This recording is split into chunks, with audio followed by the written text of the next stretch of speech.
Hello students, welcome to VPIC in online classes. How are you all? I hope that you are all well. जैसा कि बच्चों आप लोग जानते हैं आपके जो विशेष टॉपिक्स थे जिसकी आपने बोला था कि सर रिवीजन कराना है, उसका रिवीजन हमने पिछले वीडियोस के माध्यम से करा दिया था। अगर आपका कोई और स्पेशल पॉइंट हो कि सर उसका रिवीजन चाहिए तो हम आपको वो रिवीजन करा देंगे। तो आप इसके लिए जो है ग्रुप में हमें मैसेज करें कि सर ये टॉपिक्स का हमें रिवीजन चाहिए और ये कोई विशेष टॉपिक हो तो उसके लेकर के भी आप बोल सकते हैं। तो आज फिलहाल हम आपके लिए रिवीजन वीडियो लेकर आए हैं जिसमें सभी प्रकार के क्वेश्चंस जो हैं आपको पढ़ाए गए हैं, बताए गए हैं, उनका आज रिवीजन किया जाएगा। तो चलिए देर ना करते हुए पढ़ाई की शुरुआत करते हैं पहले क्वेश्चन से। तो यहाँ पे बच्चों पहला क्वेश्चन से दिया गया है, नरेशन से लिखा है। पहला क्वेश्चन है, he said to his son, he said to his son, he said to his son, उसने अपने बेटे से कहा, you have done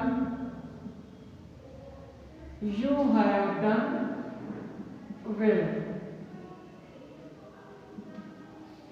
उसने अपने बेटे से कहा you have done well, तुमने बहुत ही अच्छा किया है। उसने अपने बेटे से बोला you have done well, तुमने बहुत ही अच्छा किया है। तो ध्यान दीजिएगा, जब भी वाक्य सिंपल सेंटेंस का होता है तब should के स्थान पर should to के स्थान पर told, इनवर्टेड कामा को हटाने के लिए that का प्रयोग किया जाता है। तो क्या करेंगे भाई, ही लिख दिया, should to के स्थान पर लिखा told, his son लिखा है, लिख दीजिए। इनवर्टेड कामा को हटाने के लिए that का प्रयोग करते हैं। यू को चेंज करेंगे सेकंड पर्सन में, सन माने बेटा, ही हैज है वो हैड में, डन वेल लिखा है, लिख दीजिए। तो ये क्वेश्चन कंप्लीट होता है। तो he said to his son, inverted comma को हटाने के लिए दैट लिखा, यू को चेंज किया सेकंड पर्सन में, ही हैज है वो हैड में, डन वेल लिखा है, लिख दीजिए। चलते हैं इसके बाद अगले क्वेश्चन की ओर। अगला क्वेश्चन है, the captain said, the captain said, कप्तान ने कहा, द कैप्टन सेड, कप्तान ने कहा Bravo, you have done very well, you have done very well, कप्तान ने कहा तुमने बहुत ही अच्छा किया है। अब ध्यान दीजिए, जब ब्रावो लिखा होता है इन्वर्टेड कामा के अंदर तब सेड हो या सेड टू उसके साथ लिखते हैं क्लाउडेड। तो क्या करेंगे, इसके साथ में द कैप्टन लिखा, लिख दीजिए। अब सेड के साथ में क्या लिखेंगे, क्लाउडेड लिखा जाएगा, अपलाउडेड। इन्वर्टेड कामा को हटाने के लिए दैट लगाते हैं, ब्रावो को हटा देंगे क्योंकि इसी के स्थान पे सेड पर अपलाउडेड आया है। तो द कैप्टन अपलाउडेड दैट, यू को चेंज करेंगे सेकंड पर्सन में, माने कोई है व्यक्ति तो ही मानेंगे पुरुष होने पे, हैज है को चेंज करेंगे हैड में, डन वेरी वेल लिखा है, लिख दीजिए। डन वेरी वेल लिखा है, लिख दीजिए। तो ये क्वेश्चन यहाँ से कंप्लीट होता है। अब चलते हैं अगले क्वेश्चन की ओर। अगला क्वेश्चन दिया गया है, कॉम्प्लेक्स सेंटेंस बनाना है। चलते हैं, इरेज करने के बाद अगला क्वेश्चन जो है कॉम्प्लेक्स सेंटेंस से लिया गया है। तो देखते हैं क्वेश्चन का आंसर क्या होगा। क्वेश्चन कॉम्प्लेक्स सेंटेंस के जो रूल्स हैं उसको याद कर लीजिए, कंपाउंड सेंटेंस के जो रूल हैं उसको याद कर लीजिए। विधिवत स्टडी कर लीजिए ताकि कोई भी टॉपिक आपसे मिस ना होने पाए। चलते हैं क्वेश्चन प्रॉपर सेंटेंस का है। लिखा है I went to Agra, there I saw the Taj, it was very beautiful.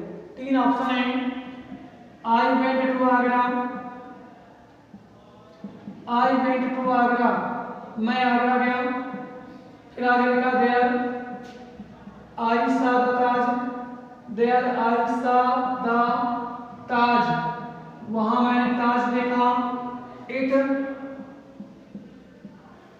उसके बाद लिखा है चौथा option, it was very beautiful, it was very beautiful. और इस क्वेश्चन का आपको चेंज इनटू कॉम्प्लेक्स सेंटेंस करना है, यानी क्वेश्चन को कॉम्प्लेक्स सेंटेंस में चेंज करना है। क्वेश्चन लिखा है आई वेंट टू आगरा, मैं आगरा गया। There I saw the Taj, वहां मैंने ताज देखा। फिर अगर तीसरा ऑप्शन लिखा गया है इट वाज वेरी ब्यूटीफुल, यह बहुत सुंदर था। यह बहुत सुंदर था कौन? ताजमहल की बात की जा रही है। तो हमने आपको बताया था कि जब यहाँ पे दो क्वेश्चन तो है नहीं, तीन स्टेप दिए गए हैं, यानी कंजक्शन डबल लगेगा, सीधे सी बात है। तो I went to Agra, Agra क्या है? स्थान का नाम। जब स्थान की बात करता है तो कंजक्शन वेयर या वेयरएज लगाते हैं। तो इसको पहले दो वाक्य बनाइए। आई वेंट टू आगरा, मैं आगरा गया। आगरा क्या है? प्लेस का नाम है। प्लेस के लिए क्या लगाते हैं कंजक्शन? वेयर या वेयरएज। तो क्या करेंगे? I went to Agra where, और हियर और देयर को हटा देते हैं। तो I went to Agra where I saw the Taj, where I saw the Taj. फिर अगली लाइन कहा गया है तीसरा कि इट वाज वेरी ब्यूटीफुल, यह बहुत सुंदर था। तो ताज क्या है? नॉन लिविंग है। नॉन लिविंग के लिए विच का प्रयोग किया जाता है। तो विच वाज वेरी ब्यूटीफुल, जो बहुत सुंदर था। विच वाज वेरी ब्यूटीफुल, जो बहुत सुंदर था। तो I went to Agra where I saw the Taj, which was very beautiful, दो कंजक्शन लगे हैं। स्थान के लिए क्या किया? वेयर। और तीसरा पॉइंट जो बताया गया था कि यह बहुत सुंदर था, ताजमहल था, नॉन लिविंग निर्जीव वस्तुओं के लिए विच का प्रयोग करते हैं कंजक्शन जोड़ने के लिए, इसलिए यहाँ पे विच का प्रयोग किया गया है। चलते हैं अब अगले क्वेश्चन की ओर। अगला क्वेश्चन दिखा है, आपको चेंज करना है कंपाउंड सेंटेंस। लिखा है he was wrong, he was punished. Question है ही वाज रॉन्ग, वह गलत था। ही वाज पनिश्ड, उसे दंडित किया गया। बनाना है इस क्वेश्चन को कंपाउंड सेंटेंस में, यानी इस क्वेश्चन को करना है कंपाउंड सेंटेंस में चेंज। क्वेश्चन लिखा है ही वाज रॉन्ग, वह गलत था। ही वाज पनिश्ड, उसे दंडित किया गया। तो इसलिए वह गलत था, इसलिए उसे दंडित किया गया। तो ही वाज रॉन्ग, वाक्य के बीच में सो का प्रयोग कर दीजिए। तो ही वाज रॉन्ग, वह गलत था, इसलिए उसे दंडित किया गया। क्वेश्चन कंप्लीट होता है। चलते हैं अगले क्वेश्चन की ओर। अगला क्वेश्चन लिखा है चेंज इनटू सिंपल सेंटेंस, यानी क्वेश्चन को हमें सिंपल सेंटेंस में कन्वर्ट करना है। क्वेश्चन लिखा है पूजा सा ए हट, पूजा सा ए हट। फिर लिखा है इट वाज बर्न। इसे चेंज करना है सिंपल सेंटेंस में। लिखा है पूजा सा ए हट, पूजा ने एक झोपड़ी देखा। इट वाज बर्न, यह जली हुई थी। जली हुई कौन था? झोपड़ी। तो झोपड़ी विशेषता रखेंगे नाउन के पहले, इसको बोल सकते हैं कि पूजा सा ए बर्नट हट। पूजा सा ए बर्नट हट, पूजा ने एक जली हुई झोपड़ी देखा। क्वेश्चन कह रहा था पूजा ने झोपड़ी देखा, यह जली हुई थी। तो जली हुई क्या है? This is adjective. तो जली हुई को नाउन को पहले रखेंगे। नाउन क्या है हमारा? यहाँ पर हट के बारे में बोला गया। तो पूजा सा ए बर्नट हट है। तो ये हुआ कंप्लीट आंसर। चलते हैं अगले क्वेश्चन की ओर। लिखा है did you see him yesterday, change into passive voice.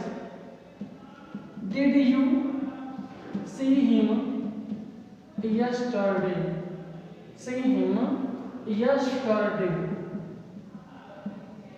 और इसे चेंज करना है passive voice, change into passive voice. Question लिखा है did you see him yesterday. अब ध्यान दीजिएगा क्वेश्चन मार्क का निशान लगा हुआ है एक्टिव वॉइस में, तो इसे जब पैसिव वॉइस में बदलेंगे तो पैसिव वॉइस का इंट्रोगेटिव ही होगा सेंटेंस।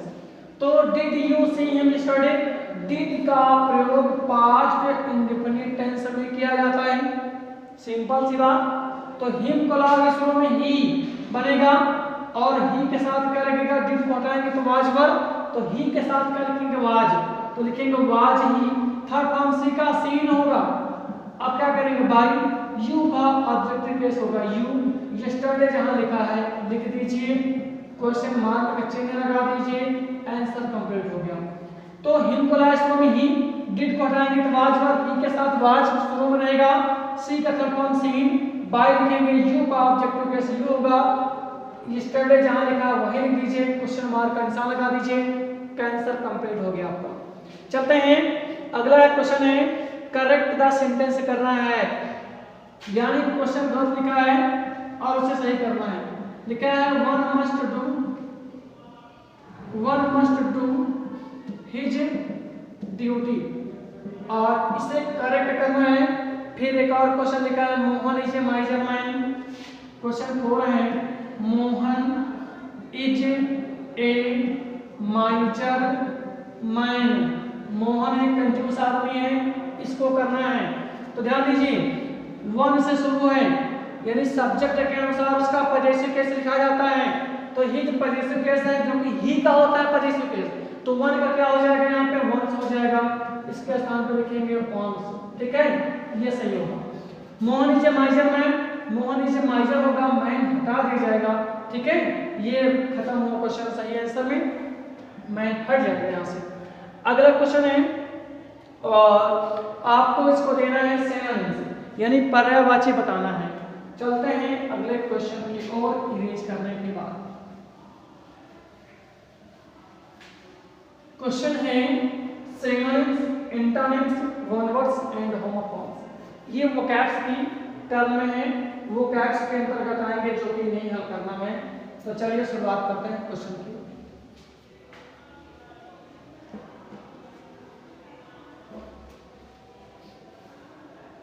क्वेश्चन है give synonyms of the following word, courage दिया गया है, यानी सिनोनिम्स लिखना है।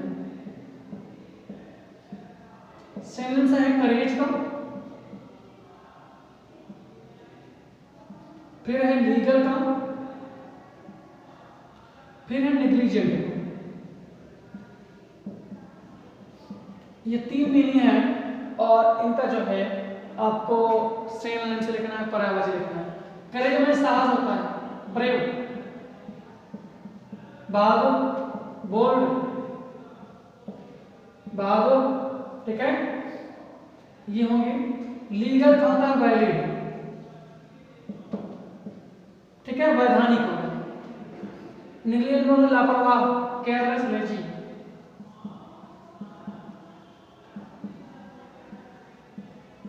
ये हो गया।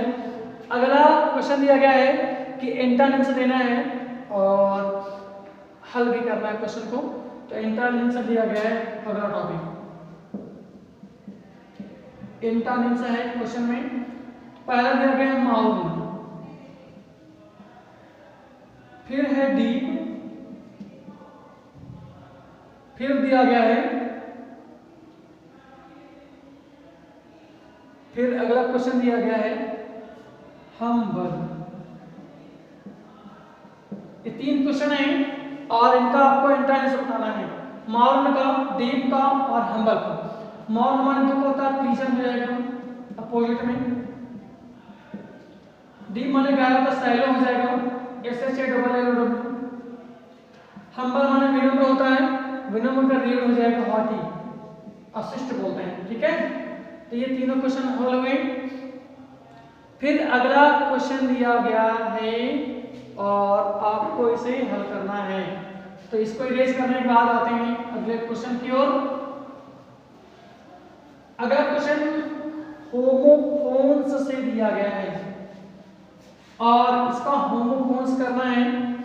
तो पहला क्वेश्चन है यहाँ पे क्वेश्चन का एलिजिबल, एलिजिबल।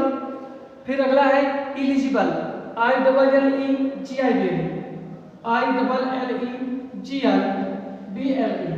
तो इलिजिबल माना था योग्य, ट्रांसलेट होगा, और इलिजिबल माना था अपठनीय, अपठनीय। याद रखना है, ट्रांसलेट आगे करना होगा। You are eligible for this post, you are this chapter is not eligible. ठीक है, तो ट्रांसलेट भी करना होगा आपको। फिर अगला क्वेश्चन से दिया गया है वन वर्ड का क्वेश्चन है। क्वेश्चन लिखा है to speak without previous thought और preparation. To speak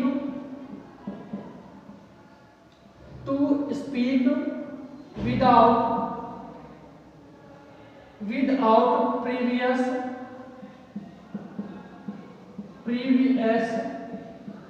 preparation. To speak without previous preparation यानी बोला गया है कि बिना पहले की तैयारी के बोलना, यानी बिना तैयारी की कोई चीज को बोलना। तो उसे हम बोलते हैं वन वर्ड में एक्सटेम्पोर, EXTEMPORE। जिसे हिंदी में बोला जाता है तात्कालिक भाषण। ठीक है, तात्कालिक भाषण बोलते हैं इसे वन वर्ड में। फिर अगला क्वेश्चन दिया गया है a post for which no salary is paid. A post for which no salary is paid, एक ऐसा पद जहां पर कोई भी वेतन का भुगतान नहीं किया जाता है, और उसे हमें बोलना है कि क्या बोलेंगे वन वर्ड में। A post for which no salary is paid, उसे बोलते हैं ऑनरेडी, ऑनरेडी, HONRARY। इसे बोलते हैं हिंदी में अवैतनिक। क्या बोलेंगे भाई? अवैतनिक, यानी बिना वेतन। ठीक है, तो ये भी क्वेश्चन हिंद होता है। चलते हैं अगले क्वेश्चन की ओर, जो कि यहाँ पे इडियम्स एंड फ्रेजेस से लिए गए हैं। पहला इडियम्स है, यहाँ पे बोला गया है कि ए रेड लेटर डे, अ रेड लेटर डे, आपको बताना है इसका मतलब। फिर अगला क्वेश्चन दिया गया अ ब्लैक शीप, अ ब्लैक शीप। फिर तीसरा क्वेश्चन दिया गया है प्रॉस एंड कॉन्स। ये तीन क्वेश्चन है, आपको इनका अर्थ बताना है। पहला है ए रेड लेटर डे, फिर है ए ब्लैक शीप, फिर है प्रॉस एंड कॉन्स। तो ए रेड लेटर डे माना होता है महत्वपूर्ण दिवस, इंपॉर्टेंट डे से बोलते हैं वो, इंपॉर्टेंट डे। फिर होगा pros and cons, favour and unfavour, पक्ष और विपक्ष होता है, फेवर एंड अनफेवर, इसका मतलब होगा। फिर है प्रॉस एंड कॉन्स, सॉरी इसका यहाँ पर हो जाएगा ए ब्लैक शीप, निकम्मा व्यक्ति यानी लेजी पर्सन हो गया यहाँ पे, लेजी पर्सन। फिर प्रॉस एंड कॉन्स पक्ष विपक्ष होता है, फेवर एंड अनफेवर होगा यहाँ पर, फेवर एंड अनफेवर। तो इसी क्वेश्चन के साथ आज का एक्सरसाइज एंड होता है। फिर मिलेंगे नेक्स्ट वीडियो में नया टॉपिक के साथ, तब तक के लिए सी यू लेटर।